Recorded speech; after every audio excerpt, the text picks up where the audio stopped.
Защо дърветата стоят на едно място? В онези далечни времена, когато земята приличаше на рай, когато вълкът и агнето бяха приятели, тогава и дърветата имаха крака. Те не стояха както сега заковани на едно място, а ходиха където си искат. По нивите, по ливадите, по грасовете и селата. Хей, дръвце! Викаше някой ратар. Имаш ли добра сянка? Имам, отвръщаше дръвцето. Ела тогава на ливадата долу, дето е за дядовата Михова воденица. Отивам да коса сено за коня на моя господар и ми иска да си подремна, когато напече слънцето. Ти ще ми пазиш сянка. На драго сърце, отговаряше дръвцето и тръгваше подир ратая.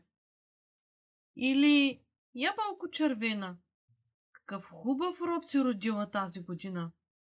Поглеждаше нагоре към ябълката някоя стара жена. Имам си вкъщи 10 внучета. Ако ми беше тук турбата, щях да я напълня с плод и всеки ден щях да давам по една ябълка на децата. Много са немирни и непослушни. Иди си, бабо, навеждаше се ябълката надолу. До вечера аз сама ще дойда у вас преди да мръкне. Ще отърся от клоните си най-озрелите си ябълки и ще викна на твоите внучета. Събирайте! Израсла беше тогава близо до един дълбок бистър кладенец, една стройна, тънка елха. Тя не ходеше като другите дървета, ами по цели дни и нощи стоеше над кладенчето.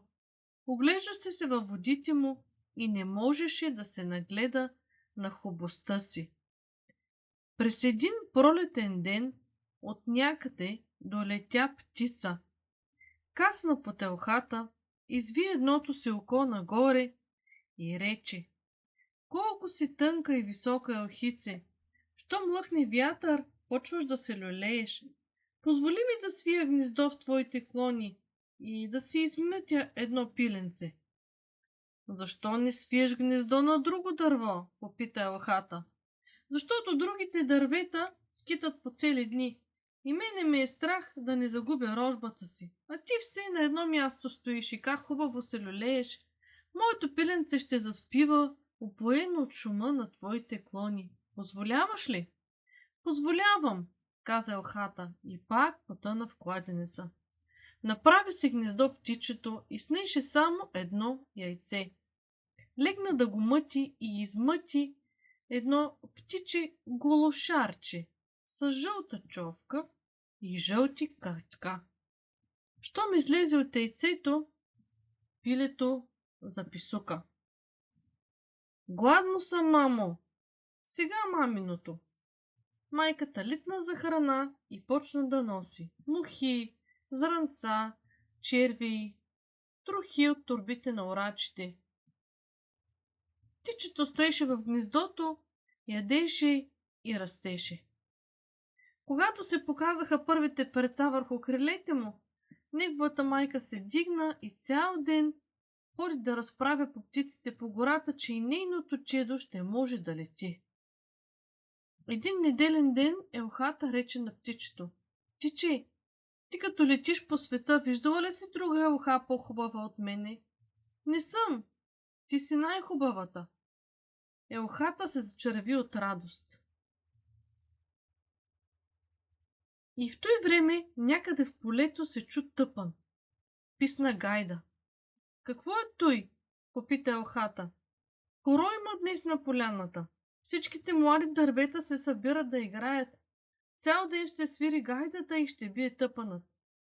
И аз ще ида да поиграя, засмя се елхата.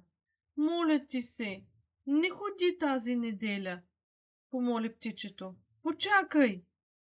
Още малко, докато пораснат крилцата на моя син. Ако сега идеш и се хванеш между другите дървета и почнеш да тропаш, ще ми изтърсиш четото от гнездото на земята и някоя лисица ще го лапне. Всички лисици стоят клекнали край хорото и гледат. Мамо, каза птичето. Яде ми се гроздово зърно. Ей сега маминото, скокна птицата и полетя към поповото лозе. Но преди да се върне, елхата отиде на хоро.